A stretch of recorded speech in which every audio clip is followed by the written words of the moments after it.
नाजरीन, आज की वीडियो में बात करेंगे क़यामत की कुछ बड़ी निशानियों और हज़रत इमाम मेहदी रज़ी अल्लाह ताला अन्हु के बारे में कि आप कौन हैं।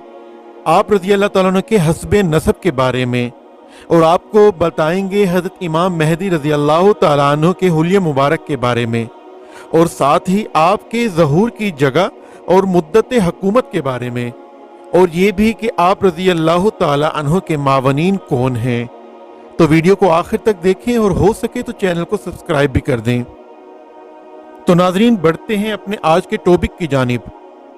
मुखब्बिर सादिक नबी बरहक ख्वाजा कुनैन सरवर कायनात सल्लल्लाहु अलैहि व आलिहि वसल्लम ने क़यामत की जो निशानियां बयान फरमाई, इनमें से कुछ ये हैं कि इल्म उठा लिया जाएगा, जहालत ज़्यादा होगी, जिना बहुत होगा, शराब नोशी कसरत से की जाएगी, आदमी कम और औरतें ज्यादा होंगी, जलील लोगों की कसरत होगी, उजरत लेने वाले मिंबरों पर बैठेंगे, कुरान शरीफ साजों से पढ़ा जाएगा, मस्जिदों में नक्शो निगार होंगे और ऊंचे ऊंचे मिंबर बनाए जाएंगे, ज़कात को तावान और इमानत को गनीमत समझा जाएगा, मर्द अपनी बीवी की अताअत करेगा और माँ की नाफरमानी करेगा, अपने बाप को दूर और दोस्त को करीब करेगा, उम्मत के बाद वाले पहलों को बुरा कहेंगे और फासिक आदमी कबीले का सरदार होगा, रईस कौम जलील बन जाएगा, इंसान की इज्जत इसकी शरारत से बचने के लिए की जाएगी, नहर फरात से सोना बरामद होगा और वहां खून रेजी जंग होगी, जमाना करीब हो जाएगा, यहाँ तक के साल महीने की मानिद और महीना जुम्मे की मानिद होगा, और जुम्मा एक दिन की मानिद हो जाएगा, और दिन समात की मानिद और साथ उठने वाले शोबे की मानिद होगा। दीन के सिवा दूसरे अलूम हासिल किए जाएंगे, गाने बजाने वालियों की कसरत होगी, बाजे जाहिर होंगे, सुर्ख हवाएं चलेंगी, जलजले आएंगे और लोग जिंदा दफन होंगे, मसाजिद में बुलंद आवाज से बातें की जाएंगी, रेशम पहना जाएगा।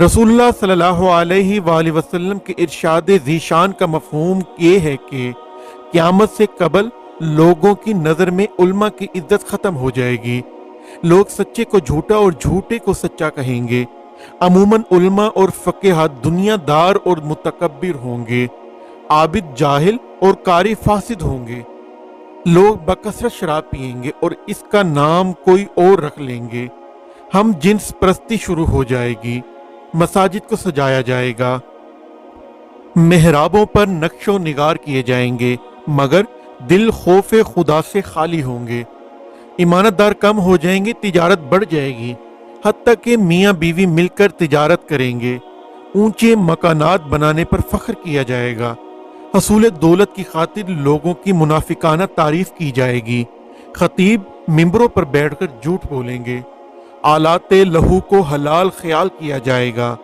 मर्द अमामा छोड़कर खूबसूरत ताज और टोपियां पहनेंगे, कुरान करीम को तिजारत बना लिया जाएगा, कातिबों की कसरत और उल्मा की किल्लत होगी, इल्म दीन दुनिया की खातिर सिखाया जाएगा, झूठी गवाही आम हो जाएगी और जिना औलाद की कसरत होगी, लोग अपनी बीवियों को पहले तलाक देंगे फिर सुलह कर लेंगे, हालांकि वो जानी होंगे, सर्दी का मौसम गर्मी में बदल दिया जाएगा, फहश अमूर जाहिर होंगे, कत्ल इतने होंगे कि जमीन खून से सराब हो जाएगा, इंसानों की बजाय कुत्तों और बिल्लियों की परवरिश में दिलचस्पी होगी, अचानक मौत वाक़या हो जाएगी, करीबी लड़की से इसकी गुर्बत की वजह से शादी ना की जाएगी, बल्कि गैर से सिर्फ माल की खातिर शादी रचा ली जाएगी, नेकी को बदी और बदी को नेकी समझा जाएगा, तकदीर का इनकार और नजूमी की तस्दीक की जाएगी, बादशाह सहरो सियाहत,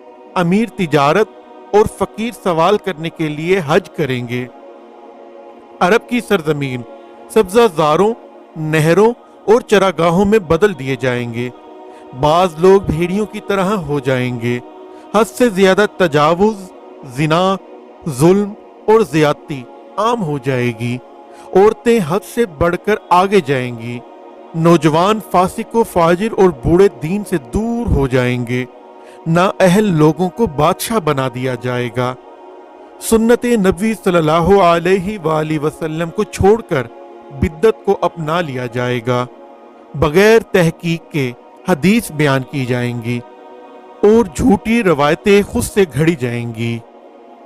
नाजरीन, अब बात करते हैं क़यामत की कुछ बड़ी निशानियों के ज़हूर के बारे में, जिसमें सबसे पहले जंग जदूल का जिक्र करते हैं। एक शख्स यजीद बिन सुफियान अमूमी की औलाद से सुफियान के नाम से जानिब दमिश्क जाहिर होगा। वो अहले बैत अज़ाम को बरी और कत्ल कर देगा। शाम व मिस्र के अतराफ में इसका हुक्म जारी होगा। इसी असना में शाह रूम की ईसाइयों की एक फिरका से जंग और दूसरे से सुलह होगी। लड़ने वाला कुस्तुनतुनिया पर कब्जा कर लेगा, शाह रोम शाम में आ जाएगा और दूसरे फिरके की मदद से खून रेजी लड़ाई के बाद फतह पा लेगा। इसके बाद एक शख्स कहेगा कि यह फतह सलीब की मदद से हुई। इस बात पर ईसाई लश्कर और मुसलमानों में लड़ाई हो जाएगी। बादशाह इस्लाम शहीद हो जाएगा और अहले ईमान मदीना मुनव्वरा में आ जाएंगे। ईसाई सल्तनत खैबर तक फैल जाएगी।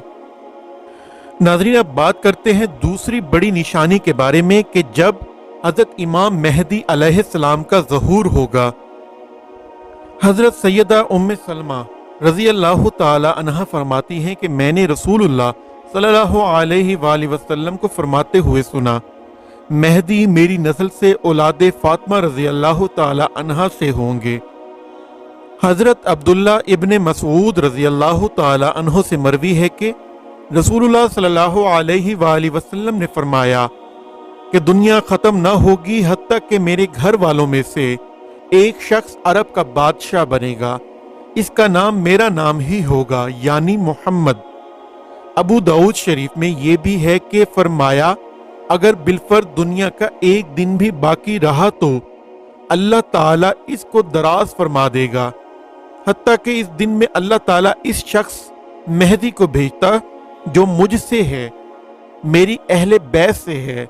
इसका नाम मेरा नाम यानी मोहम्मद और इसके बाप का नाम मेरे बाप यानी अब्दुल्ला के नाम पर होगा। वो आसमान और ज़मीन को इंसाफ से भर देगा जिस तरह वो जुल्म और ज़ियादतियों से भरी होगी। इसी तरह अबू इसहाक फरमाते हैं कि सैयदना अली रज़ी अल्लाह ताला अन्हो ने एक दिन अपने शहजादे हजरत इमाम हसन रज़ी अल्लाह ताला अन्हो को देखा और फरमाया, मेरा ये बेटा सैयद है, जैसे कि रसूलुल्लाह सल्लल्लाहु अलैहि वसल्लम ने इसे सैयद फरमाया। इसकी पुश्त से एक शख्स पैदा होगा जो तुम्हारे नबी के नाम से मौसूम होगा। वो खल्क में तो रसूलुल्लाह सल्लल्लाहु अलैहि वसल्लम के मुशाबा होंगे मगर तख्लीक में नहीं। फिर आपने वो पूरा किस्सा बयान फरमाया कि वो जमीन को इंसाफ से भर देगा। इसी तरह हजरत अबू सईद रज़ी अल्लाह ताला अन्हु से मरवी है कि रसूलुल्लाह सल्लल्लाहु अलैहि वसल्लम ने फरमाया, मेहदी मुझसे है, इसकी पेशानी कुशादा और बुलंद नाक होगी।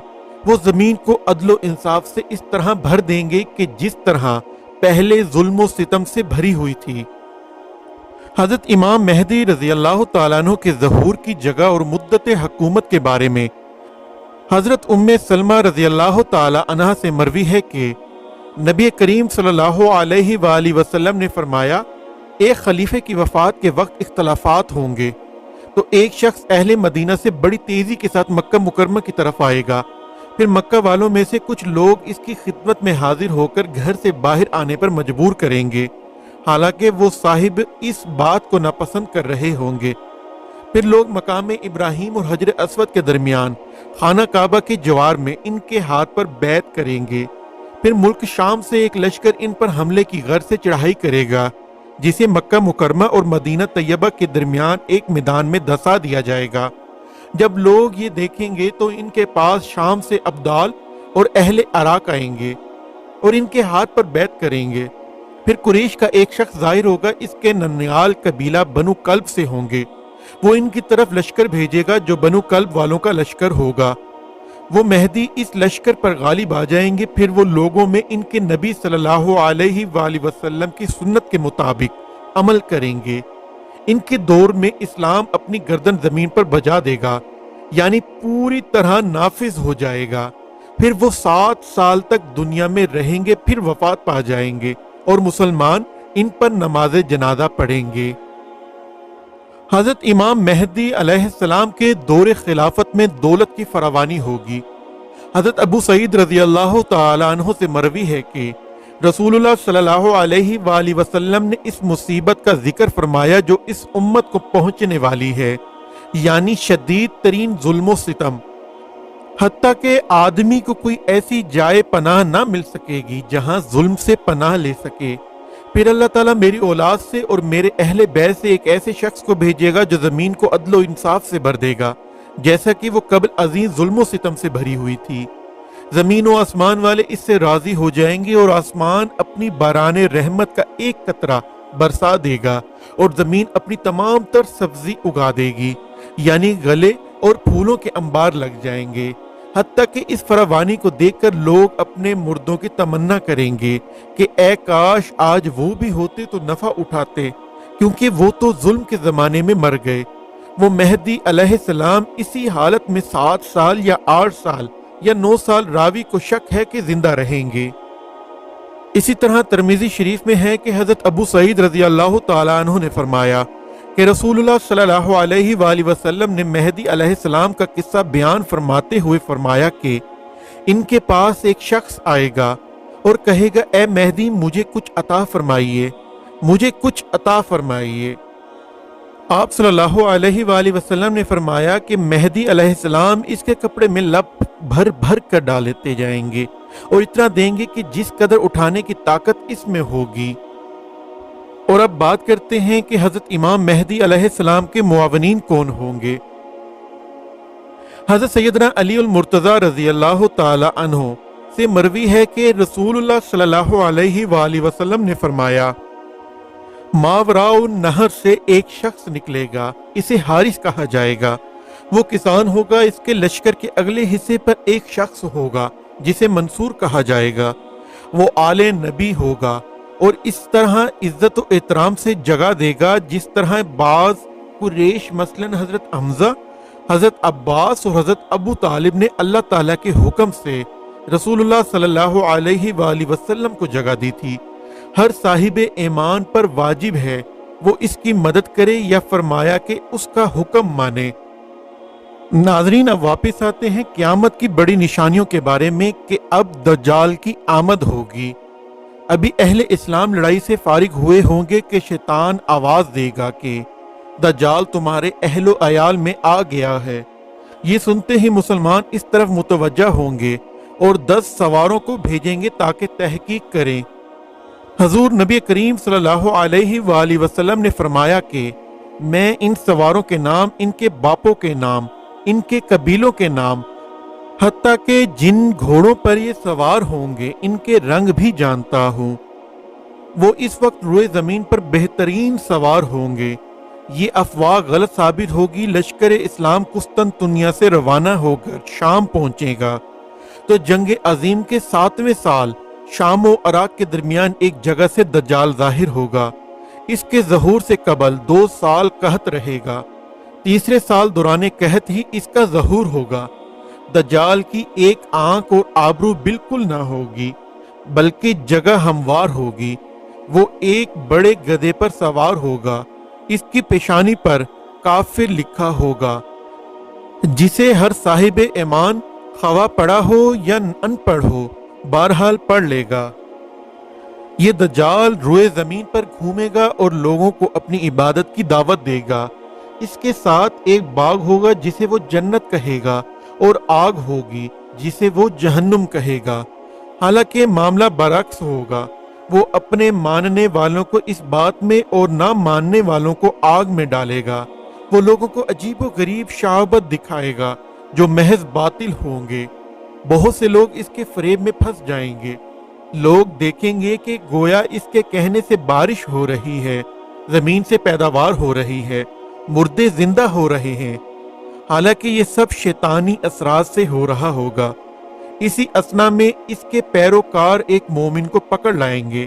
وہ اسے دیکھتے ہی پکار اٹھے گا کہ لوگوں یہ دجال ہے جس کا ہمارے نبی صلی اللہ علیہ وآلہ وسلم نے ہم سے ذکر فرمایا ہے۔ یہ سن کر دجال کہے گا کہ اس کا سر پھوڑ دو، چنانچہ ایسا ہی کیا جائے گا۔ پھر دجال اسے کہے گا کہ مجھ پر ایمان لاؤ، مگر وہ مومن साफ इनकार कर देगा। फिर दज्जाल के हुक्म से इस मोमिन के 2 टुकड़े किए जाएंगे। दज्जाल इन टुकड़ों के दरमियान से चलेगा और हुक्म देगा कि जिंदा हो जाओ। वो मोमिन जिंदा हो जाएगा। दज्जाल इसे फिर अपनी इबादत की दावत देगा। मोमिन कहेगा, अब तो मुझे कामिल यकीन हो गया कि तू ही झूठा और दज्जाल है। और फिर वो मोमिन लोगों को कहेगा कि मैं परवाह हो जाऊंगा, अब ये किसी को कत्ल ना कर सकेगा। दज्जाल इसको कत्ल करना चाहेगा मगर ना कर सकेगा, फिर वो इसे आग में डाल देगा। हजूर सल्लल्लाहु अलैहि वसल्लम ने फरमाया कि वो शख्स अंदुल्ला बहुत बड़ा शहीद होगा। फिर दज्जाल शाम से अस्फहान की जानिब आएगा और 70,000 यहूदी वहां इसके पैरोकार बन जाएंगे। फिर वहां से मक्का मुकरमा की तरफ आएगा, मगर मक्का मुकरमा में फरिश्तों की मुहाफिजत के सबब दाखिल न हो सकेगा। फिर मदीना तैयबा की तरफ कसद करेगा, मगर वहां भी फरिश्तों की मुहाफिजत की वजह से खाइबो खासिर लौटेगा। अलबत्ता कुछ लोग इन शहरों से बाहर आकर इसके दाम में फंस जाएंगे। दज्जाल यहां से वापस शाम का इरादा करेगा। दज्जाल के दमिश्क पहुंचने से कबल इमाम मेहदी अलैहिस्सलाम वहां पहुंचकर इससे मुकाबले की तैयारी फरमा चुके होंगे। इसी दौरान अचानक अल्लाह ताला नमाज के वक्त हजरत ईसा अलैहिस्सलाम को भेजेगा। हजरत ईसा बिन मरियम अलैहिस्सलाम 2 फरिश्तों के बाजुओं पर हाथ रखे निहायत नूरानी शक्ल में दमिश्क के मशरिकी जानिब सफेद मीनारा पर नजूल फरमाएंगे और हजरत इमाम मेहदी की इक्तदा में नमाज अदा फरमाएंगे। फिर लश्कर इस्लाम का लश्कर दज्जाल से मुकाबला होगा। बड़ा घुसान का मुकाबला होगा और हर तरफ ईसा अलैहिस्सलाम के सांस में खासियत होगी कि जब भी काफिर तक आपका सांस पहुंचेगा वो हलाक हो जाएगा। दज्जाल आपके सांस से बचने के लिए भाग खड़ा होगा, मगर हजरत ईसा अलैहिस्सलाम इसका ताकुब फरमाएंगे और बैतुल मुकद्दस के करीब मकामे लद के दरवाजे के करीब नेजा मारकर इसे कत्ल कर देंगे। फिर अहले इस्लाम लश्कर दज्जाल के कत्ल में मशगूल होंगे। यहूदियों को कोई शह पनाह न देगी, हत्ता कि अगर यहूदी किसी पत्थर की ओट में छुपा होगा तो वो पत्थर भी बोल उठेगा कि यहाँ यहूदी है। जमीन पर दज्जाल का फितना 40 दिन रहेगा। इस फितना के खत्म हो जाने के बाद हजरत ईसा अलैहिस्सलाम इस्लाहात में मशगूल होंगे। सलीब को तोड़ दिया जाएगा, खंजीर को कत्ल कर दिया जाएगा। कुफार के लिए सिवाय कबूल इस्लाम या कत्ल के कोई तीसरा हुक्म ना होगा। तमाम काफिर, ईसाई, यहूदी और दीगर मुशरिक मुसलमान हो जाएंगे। इमाम मेहदी की खिलाफत 7, 8 या 9 साल होगी। इसके बाद हजरत इमाम अलैहिस्सलाम का विसाल हो जाएगा। हजरत ईसा अलैहिस्सलाम आपकी नमाज जनाजा पढ़ाएंगे। इसके बाद लोग अमन चैन की जिंदगी बसर कर रहे होंगे कि हजरत ईसा अलैहिस्सलाम की तरफ वही आएगी कि अल्लाह ताला ऐसे बंदों को निकालने वाला है कि जिनसे मुकाबला किसी को हिम्मत नहीं है, इसलिए तुम कोहे तूर की तरफ चलो। चुनाचे हजरत ईसा अलैहिस्सलाम अहले ईमान के साथ कता तूर में पनाह गजीर हो जाएंगे। इस वक्त याजूज माजूज निकल पड़ेंगे जो इस कदर कसरत से होंगे कि इनकी पहली जमात जब बहेरा तबरिया के पास से गुजरेगी तो इसका तमाम पानी पी जाएगी। फिर आखिरी जमात गुजरेगी तो कहेगी यहाँ कभी पानी न था। वो जमीन में बहुत कत्लो गारत करेंगे। फिर वो कहेंगे कि अहले जमीन तो हमने हलाक कर दिए, आओ हम आसमान वालों को भी कत्ल कर दें। चुनाचे वो अपने तीर आसमान की तरफ फेंकेंगे तो अल्लाह ताला इनके तीरों को खून आलूद करके वापस लौटा देगा। अल्लाह ताला के नबी हजरत ईसा अलैहिस्सलाम और इनके साथी किले में मैसूर होंगे। वहां सख्त कहत होगा। फिर आप इनके हक में बद्दुआ करेंगे तो अल्लाह ताला यजूज मजूज को हलाक फरमा देगा। अहले ईमान जब किला से उतर कर देखेंगे तो जमीन पर एक बालिश भी जगह ऐसी ना होगी जहां कोई मुर्दा या इसकी चर्बी न पड़ी हो। सख्त बदबू उठ रही होगी। फिर हजरत ईसा अलैहिस्सलाम की दुआ से अल्लाह ताला बड़े बड़े परिंदे भेजेगा जो इनकी लाशों को उठाकर जहां अल्लाह ताला चाहेगा ले जाएंगे। इसके बाद मूसलाधार बारिश होगी जिससे जमीन धुल जाएगी। हजरत ईसा अलैहिस्सलाम 40 साल तक इस दुनिया में क़याम फरमाएंगे। आप निकाह भी फरमाएंगे। اولاد بھی ہوگی، پھر انتقال فرما جائیں گے اور حضور سرور عالم صلی اللہ علیہ وآلہ وسلم کے روضہ انور میں دفن ہوں گے۔ پھر زمین پر کچھ عرصہ عدل و انصاف رہے گا، مگر پھر کفر و جہالت شروع ہو جائے گی۔ اسی اثنا میں ایک مکان مشرق میں اور ایک مغرب میں غرق ہو جائے گا۔ اس کے بعد ایک دن اچانک ایک بڑا دھواں آسمان پر نمودار ہوگا جو 40 روز تک رہے گا، جس سے مسلمان زکام میں مبتلا ہو جائیں گے، جبکہ کافروں اور منافقوں پر بے ہوشی طاری ہو جائے گی۔ کوئی 1، کوئی 2 اور کوئی 3 دن بعد ہوش میں واپس آئے گا۔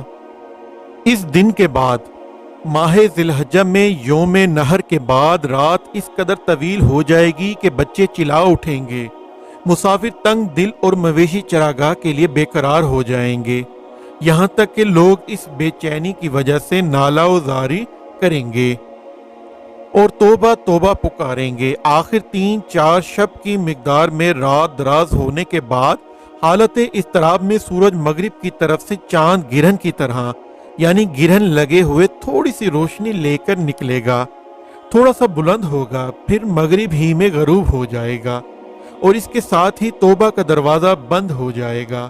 پھر حسب معمول سورج مشرق سے طلوع ہوتا رہے گا۔ دوسرے روز لوگ اسی کا ذکر کر رہے ہوں گے کہ کوہ صفا زلزلہ سے پھٹ جائے گا اور اسے ایک عجیب شکل کا جاندار نکلے گا جسے دابۃ الارض کہتے ہیں۔ اس کے بعد وہ یمن میں ظاہر ہو کر غائب ہو جائے گا، پھر دوبارہ مکہ مکرمہ میں ظاہر ہوگا۔ اس کے ایک ہاتھ میں موسیٰ کلیم اللہ علیہ السلام کا عصا اور دوسرے ہاتھ میں حضرت سلیمان علیہ السلام کی انگوٹھی ہوگی۔ وہ اتنی تیزی سے شہروں کا دورہ کرے گا کہ کوئی بھی بھاگنے والا اس سے بچ نہ سکے گا، اور وہ ہر اہل ایمان کی پیشانی پر عصائے موسیٰ سے ایک نورانی خط کھینچے گا جس سے اس کا تمام چہرہ منور ہو جائے گا، اور ہر کافر کی ناک یا گردن پر خاتم سلیمان سے مہر لگا دے گا جس سے ہر کافر کا چہرہ سیاہ اور بے رونق ہو جائے گا۔ اس کے بعد ایک ٹھنڈی ہوا چلے گی جس سے ہر صاحب ایمان کے پہلو میں درد ہوگا، پھر افضل فاضل سے، فاضل ناقص سے اور ناقص فاسق سے پہلے مرنا شروع ہو جائیں گے، یہاں تک کہ کوئی بھی ایمان والا باقی نہیں رہے گا۔ بعد ازاں کفار حبشہ کا غلبہ ہوگا اور ان کی سلطنت قائم ہو جائے گی۔ وہ خانہ کعبہ کو گرا دیں گے، حج موقوف ہو جائے گا، قرآن پاک دلوں سے، زبانوں سے اور کاغذوں سے اٹھ جائے گا، خدا ترسی اور خوف آخرت دلوں سے ختم ہو جائے گا، شرم و حیا نام کی کوئی شے نہ ہوگی، ظلم و جبر میں اضافہ ہو جائے گا، قحط سالی شروع ہو جائے گی۔ اس وقت ملک شام میں کچھ ارزانی ہوگی، لوگ بمائے اہل و عیال شام کو روانہ ہو جائیں گے۔ اسی دوران ایک بڑی آگ جنوب کی طرف سے ظاہر ہوگی جو لوگوں کا تعاقب کرے گی، یہاں تک کہ لوگ شام پہنچ جائیں گے، پھر وہ آگ غائب ہو جائے گی۔ اس کے بعد چند سال تک لوگ عیش و عشرت اور غفلت کی زندگی بسر کریں گے، بت پرستی عام ہو جائے گی، کوئی اللہ اللہ کہنے والا نہ ہوگا۔ پھر یکا یک بروز جمعے کو جو کہ یوم عاشورہ بھی ہوگا، صبح کے وقت اللہ تعالی حضرت اسرافیل علیہ السلام کو سور پھونکنے کا حکم دے گا۔ اس کی آواز ایک زبردست چنگھاڑ کی صورت اختیار کر جائے گی، آواز کے صدمے سے زمین کانپ رہی ہوگی، جنگلی جانور شہر اور شہروں کے مکین جنگلوں کی طرف بھاگیں گے، آواز مسلسل بڑھتی ہی جائے گی حتیٰ کہ انسان و حیوان سب کے سب اس کی شدت کے صدمے سے ہلاک ہو جائیں گے۔ آواز کی شدت میں اضافہ ہی ہوتا جائے گا جس سے پہاڑ ٹوٹ پھوٹ کر فضاؤں میں بکھر جائیں گے، چاند، ستارے، سورج سب ٹوٹ پھوٹ کر فضاؤں میں بکھر جائیں گے حتیٰ کہ تمام کائنات تباہ و ہلاک ہو جائے گی۔ خداوند کریم جل شانہ ارشاد فرماتا ہے کہ جو کچھ اس پر ہے وہ سب فنا ہونے والا ہے، صرف آپ کا پروردگار رہی باقی رہنے والا ہے جو جلالت و بزرگی والا ہے۔ یعنی وہ وقت آ جائے گا کہ سوائے ذات باری تعالیٰ کے کچھ باقی نہیں رہے گا۔ ناظرین، حضرت ابو ہریرہ رضی اللہ تعالیٰ عنہ بیان کرتے ہیں کہ رسول اللہ صلی اللہ علیہ وآلہ وسلم نے فرمایا، 6 چیزوں کے ظہور سے پہلے نیک عمل کرنے میں سبقت کرو۔ نمبر 1، سورج کے مغرب سے طلوع ہونے سے پہلے۔ نمبر 2، دجال کی آمد سے پہلے۔ نمبر 3، تم میں سے کسی ایک کی موت سے پہلے۔ نمبر 4، یا سب کی موت یعنی قیامت سے پہلے۔ نمبر 5، دھوئیں سے پہلے۔ اور نمبر 6، دابۃ الارض کے آنے سے پہلے۔ ناظرین، آج کی ویڈیو کا اختتام اسی دعا کے ساتھ کرتے ہیں کہ اللہ ہمیں اپنی امان میں رکھے اور اپنے حبیب صلی اللہ علیہ وآلہ وسلم کے دین کے لیے لڑنے والوں کی مدد فرمائے اور ان کے ذریعے تمام امت کو کافروں کے ظلم سے نجات عطا فرمائے اور ذلت سے نکال کر عزت عطا فرمائے۔ ہماری اس جان کو اپنے دین کے لیے قبول فرمائے، ہم پر اپنا رحم فرمائے اور ہمارے والدین کا سایہ ہمیشہ ہم پر سلامت رکھے۔ آمین۔ اللہ حافظ۔